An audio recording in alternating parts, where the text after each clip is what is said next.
ओम शांति। 1 अप्रैल 2025 की मुरली से विशेष पॉइंट। पहला पॉइंट है, मीठे बच्चे, बाप नॉलेजफुल है, उन्हें जानी जानन हार कहना यह उल्टी महिमा है। बाप आते ही हैं तुम्हें पतित से पावन बनाने। अर्थात बाबा हमारा नॉलेजफुल है, उन्हें सब पता है, परंतु उन्हें जानी जानन हार कहना उनकी उल्टी महिमा करना है। क्योंकि जो सुखों का सागर है, जो शांति का सागर है, जो सब कुछ जानने वाला है, यदि हम उसके बारे में ऐसा कहते हैं तो ये छोटी बात होगी। कहाँ सागर और हम उसकी तुलना एक बूंद से करें, ये छोटी बात होगी। तो हमें बाबा की उल्टी महिमा नहीं करनी है और हमें केवल ये सभी आत्माओं को बताना है कि बाबा आते ही हैं हम बच्चों को पतित से पावन बनाने के लिए। बाबा ही है जो हम साधारण आत्माओं को विशेष बना दिए, वरना मुझे तो नहीं लगता कि कोई अन्य आत्मा किसी को प्रभावित कर सकती है। केवल बाबा का ज्ञान ही है जो हम जैसी आत्माओं को इतना कसके बांध के रखा हुआ है कि अब दूसरी तरफ देखने की भी इच्छा नहीं होती है। हर समय हर चीज़ में केवल बाबा दिखता है। बाबा ही ऐसे हैं जिन्होंने इतनी मोटी और इतनी गहरी डोर बांध के रखी है जो अब शायद छुड़ाए भी नहीं छूटती है। तो बाबा ही हैं जो ना जाने कितनी पतित आत्माओं को पावन बना दिए, वरना कोई इस संसार में इतनी शक्ति नहीं रखता जो इतनी सारी आत्माओं को एक साथ परिवर्तित करके सात्विक बना दे। अगला पॉइंट है, ऊंच पद के लिए श्रीमत पर चल अच्छे मैनर्स धारण करने हैं। अर्थात यदि हम चाहते हैं कि सतयुग की राजाई हमें भी प्राप्त हो, तो सतयुग की राजाई प्राप्त करने लायक हमें बनना होगा। वहाँ पे राजाई राजा रानियों को प्राप्त होगी। राजा रानी माना संपूर्ण देवी देवता। तो संपूर्ण देवी देवता 16 कला संपूर्ण थे ना, हमें भी तो 16 कला संपूर्ण बनना होगा। जब हम वो सभी गुण अपने अंदर धारण करेंगे, बाबा एक एक चीज़ें प्रतिदिन हमें मुरलियों में बताता है कि बच्चे संपूर्ण बनो, आप स्नेही आत्मा बनो, मनसा वाचा कर्मणा किसी को भी दुख ना दो। बाबा हमेशा हमें मुरलियों में कुछ ना कुछ जरूर गाइड करता है। तो गाइड इसलिए करता है ताकि हम उन्हें अपने जीवन में धारण करें, और धारण करने के बहुत सारे फायदे हैं। एक तो हम सतयुग में राजाई प्राप्त करेंगे, हमारी 21 जन्मों की राजाई फिक्स हो जाएगी। और दूसरा, बाबा का ज्ञान हमें विशेष आत्मा बनाता है। तीसरा, इस कलयुग में रहते हुए भी कितनी सारी आत्माएं बहुत ज़्यादा परेशान हैं, परंतु हमने बाबा का ज्ञान प्रतिदिन धारण किया है, इसीलिए आज हमारे जीवन में टेंशन का टी भी नहीं है।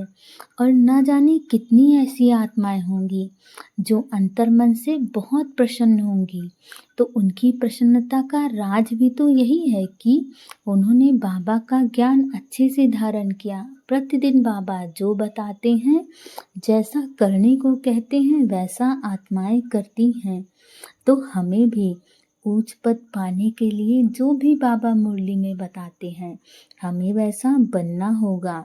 तभी हम श्रीमत पर चल के अच्छे मैनर्स धारण करेंगे और सतयुग में जाने के लायक आत्मा बनेंगे। अगला पॉइंट है, सच्चा आशिक बन एक माशूक को ही याद करना है। जितना हो सके याद का अभ्यास बढ़ाते जाना है। अर्थात हमारा एक सच्चा प्रेम केवल बाबा से होना चाहिए। जितना ज़्यादा हम याद करने का अभ्यास बढ़ाते जाएंगे, उतना ज़्यादा हमारे लिए अंत समय सरल होगा। क्योंकि हम जिसको भी याद करते हैं उसके जैसा बनते जाते हैं। तो बाबा तो सुखों का, शक्तियों का, प्रेम आनंद का सागर है। और जब हम उसे याद करेंगे तो वो शक्तियाँ हमारे अंदर भी रेडिएट होती हैं। कभी आपने शायद किसी आत्मा को देखा होगा कि वो बाबा को याद कर रही हो और उसको गुस्सा आ जाए? कभी ऐसा नहीं होता। और मैं तो आपको अपने जीवन का अनुभव बता रही हूँ कि जीवन में चाहे जितनी विषम परिस्थिति हो या सामने वाली आत्मा कितने भी विकराल रूप में हो, आप अपने अंतर मन में केवल बाबा कहते रहिए।